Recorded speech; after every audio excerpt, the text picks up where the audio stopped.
Welcome to Empowered to Grow, the podcast. I am your host, Hanan and Basha, the business doctor. Following our conversations with empowered women who woke up one day and consciously claimed, I am more than enough, I am worthy, I am empowered to grow. And along their empowering journey towards realizing their own potential and their quest for growth, they became a beacon of hope and guidance for others. May you also find your inner power to grow.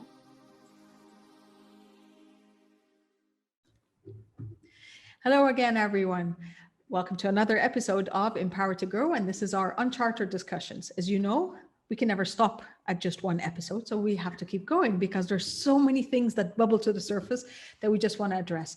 I still have my lovely friend Rania Abdel Ghaffar with us today, and she's the happiness educator. But more importantly, as we were addressing everything in the first episode, and we were talking about emotional intelligence, because that's what she specializes in and works on, she has a great initiative that she's working on these days, and I wanted to kind of touch base on it. And it's Educate for Happiness, is it?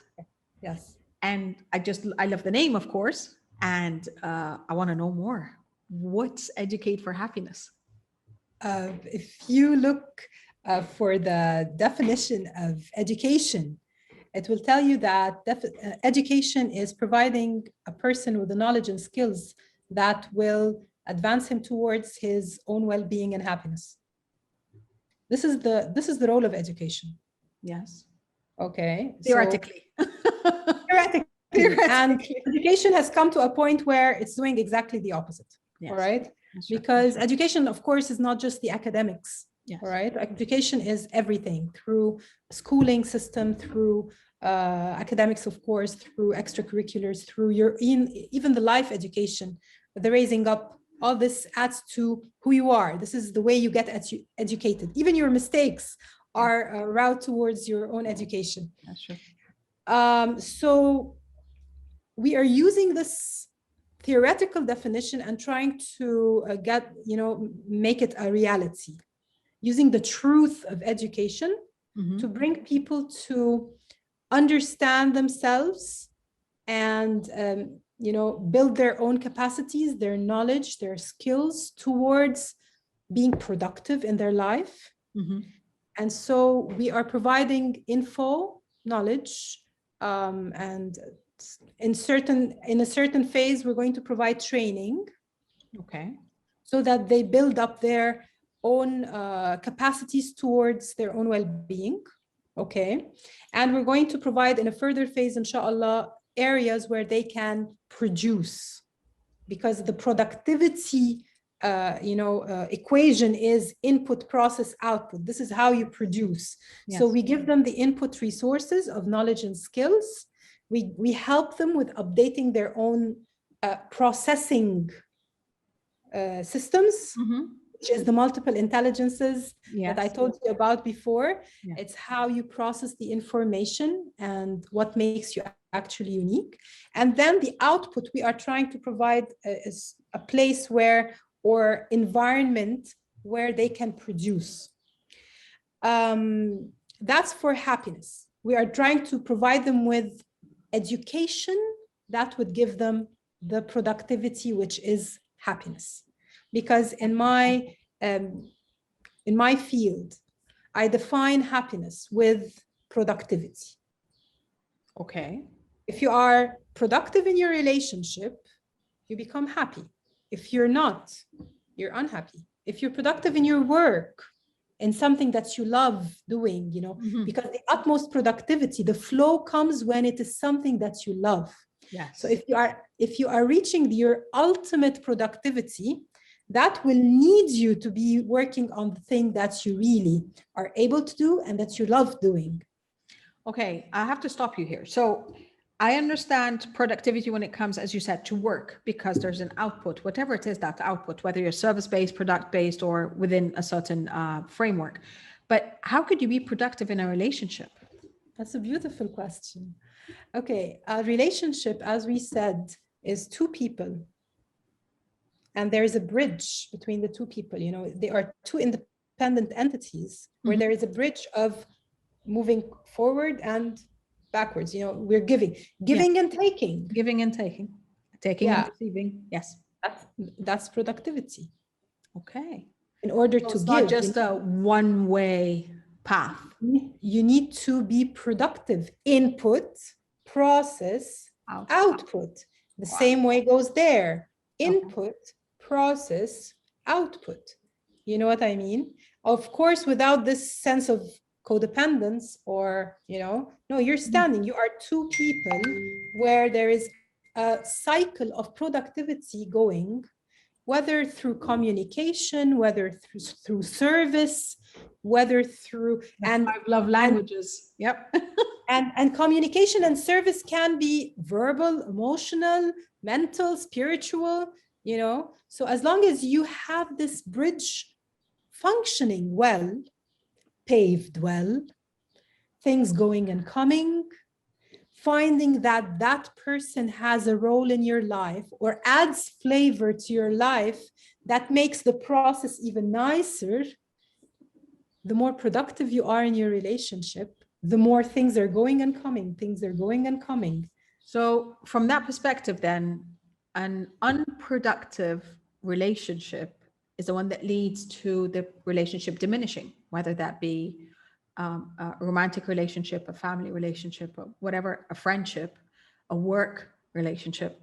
That's where the input, process, output are not being synonymous with a, I don't know, between the parties, or coherent, or synergy. There's synergy between them. Then there's kind of a disruption in the process there. Definitely. A cell is alive when it's productive. How do you know that a cell is alive? It keeps producing. If it's not producing, it's dead. If it's malproducing, it's sick. Yep. Something's wrong with it. Yep. So the same goes for everything in life. A relationship is alive when it's productive. If it's not productive, it's dead. If it's malproductive, if they are actually hurting one another, it's sick. You see? And there's another part where you might think you're productive just because you're outputting. Yeah. But maybe you're outputting something that the other person cannot input. Yes, exactly. Or cannot process. They're taking it, but it's just like they don't know what to do with it. Okay. And they put it aside. Yeah. It's not fulfilling them. They cannot use it. So until you find this productivity cycle between the two parties, between the two partners, between the two relatives, it's just a title rather than a true relationship. And believe it or not, there are so many titled, interactions called relationships. Okay. Yeah. Wow. So that's powerful. That's what I'm saying. If you are productive to the utmost capacity, that means that you are giving what's needed, it's being processed. You are taking what's needed, it's being processed.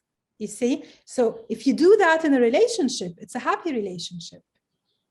If you do that at work, it's a happy work. But if that's why everything, yeah. It's an equation for everything. Yeah. If you're productive in your sports, you're doing your best, you're really productive in it, you're happy in this sport. Okay. So for me, the way I have put it in my career design is that happiness is life and life is productivity. So happiness is productivity. Okay. So let's go back to educate for life, educate for happiness. Yes. So we are educating people on the input resources and skills, and on the skills of processing and updating them. Okay. And trying to sustain this update and sustain those skills. And we are helping them with the output. Okay. So a very dear part to my heart is the senior part of Educate for Happiness. Yes. Because everybody's trying to help and develop and train and empower the small people, you know, the little, the youth, The young ones, the young younglings, people. yeah. And then they are trying to do the same thing with those in the market, okay, having jobs. So they're giving them trainings so that they produce at their job. Mm-hmm. But once you're out, you're out. Once you're out of the job, you're out of life because you're out of the cycle of productivity. That's you see, true. it's all aligned. That's true. You see? So what happens is once you're out of the track of productivity, of the general productivity of the society and culture, you are set aside, you're not productive anymore. So what happens? You die. Your happiness diminishes and you're You for life. metaphorically die. Yes. Your mental health goes down, your emotions, you get into a lot of people get into depression because they were not equipped. That's also another part of awareness and preparation, senior preparation. After 60 years old, you will still have the info, you will still have the skills, you will still have the capacity to produce, yes. But you will be, cast aside. Yeah. Okay. You will be told that you're no longer needed. Not only that, you cannot function anymore. So although you are actually functioning, and believe it or not, there has been so much investment in you, whether personal investment or work investment. Maybe you have invested in your own self-development, and maybe the company has done the same thing. Maybe the government has done the same thing. And all this incredible treasure investment just goes at a standstill suddenly. Yeah, just when it's really cooked, you know what? Boom, out. So the point here is how to prepare seniors even before they become seniors, because awareness should start, the preparation should start before. It's how to prepare them psychologically, mentally, physically, spiritually, okay, for this transition, and how to be able to provide them with the education and skills and updates that would sustain their productivity, although it is transferred elsewhere. Maybe start their own business, maybe collaborate in between them, among themselves, consult, advise, start building their own consultation business, whatever it is. Even we are thinking of maybe this is actually giving you tips into things that we haven't started yet. But let me just say that we are trying to help them by helping them with the input, with the processing, and with the output. And inshallah, some people are getting really enthusiastic about the idea. That's amazing. Yes. And the seniors that I have collaborating with me are so intrinsically motivated. You know, they are willing to ride the train, drive the train, be the tracks, you know. Because you're tapping into something that is fascinating, Rania. Now, that's part of the conditioning is you're a child, you go to school, you grow up, you go to university, you get married, you have kids, you work, you retire, and then the kids need to start taking care of you. And it's that, it's that kind of life cycle that just really breaks you in the middle, beginning, at the end, and you kind of feel, I don't want to be dependent. I have been independent for so long. And you are shunned, as you said, you're shunned in that way. And especially like, I know I've seen it with a lot of people. It's they get to this point, am I still useful?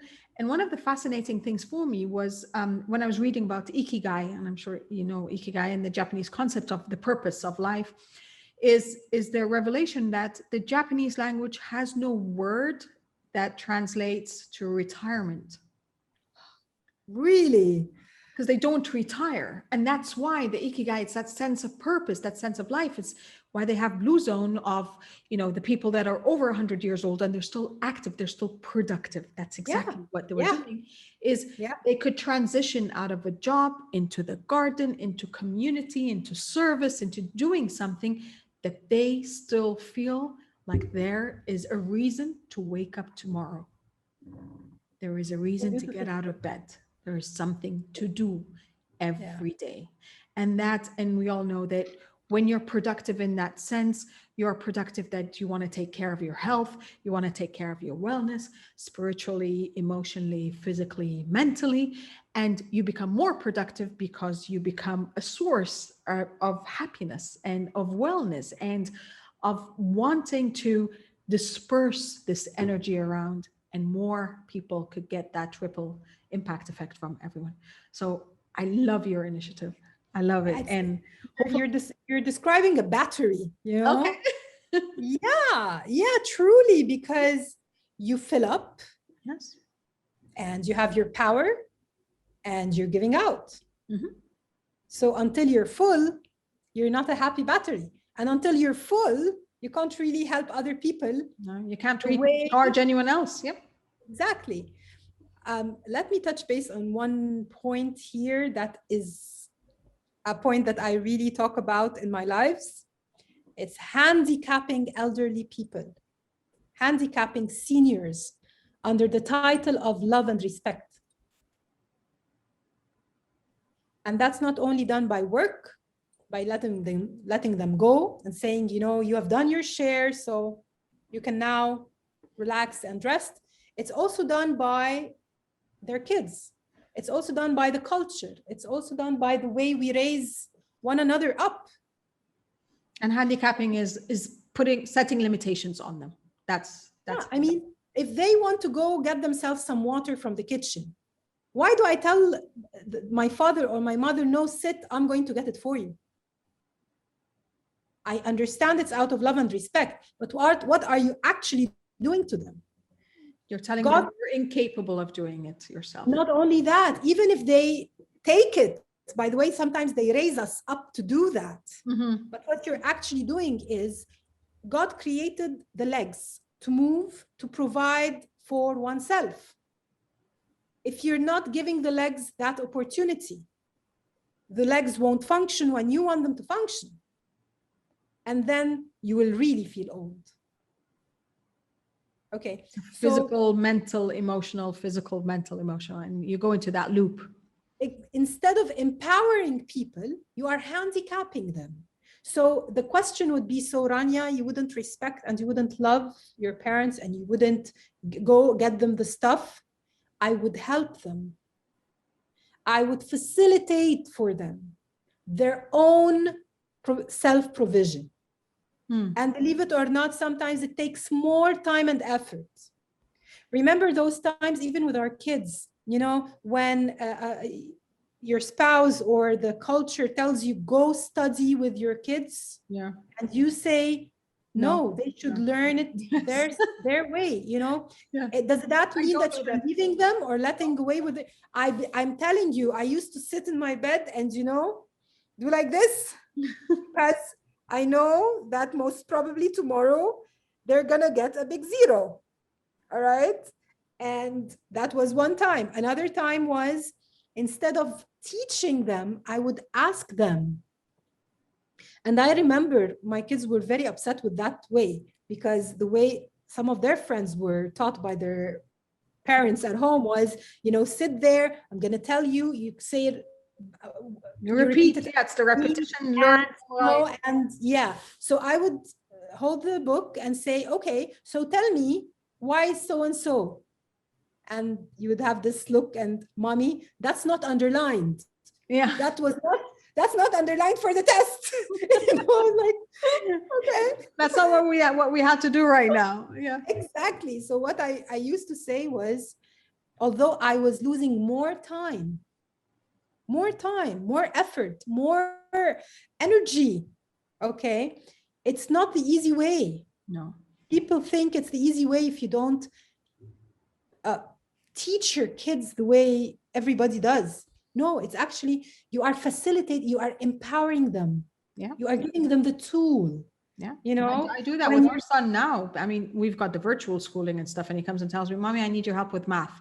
Have you done it? But no, you go, you watch the video, you need, do what you need to do. And when you're stuck, you tell me exactly where you're stuck and I can support you. Very But good. you haven't tried, I'm not going to just sit and just explain it to you and make it that way. Live instead of you. So produce he's not happy about you. it, but he's getting it. Yeah, of course. So this is the idea. When your parents are outdated when it comes to technology, don't just grab their phone and do it for them. I know it will take you half a minute, 15 seconds to do what they're asking. But believe it or not, they are getting handicapped because every single time they will need this, they will think they can't do it. Yeah. And they need you. Okay. So you need to give, instead of those 15 seconds on your own, give 15 minutes. But you're doing it once and for all. And then maybe the next time support is going to take 5 to 7 minutes, and then it's 2 to 3, and then they can do it by themselves all the time. And maybe they can get into the process of updating themselves. Yes. You see? So all those cultural, social value systems that are actually put under the name of love and respect to actually handicap certain people and certain circles, we need to really, really be aware and work towards modifying and clarifying and reforming and showing love in other ways. Yes. Showing love and respect in other ways, not stepping into their shoes, doing their business, and then stepping out to do your business and leaving them feeling dead.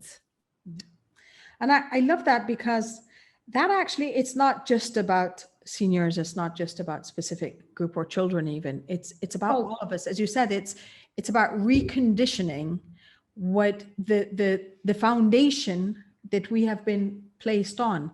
And that's why I'm very passionate about the topic of self-empowerment.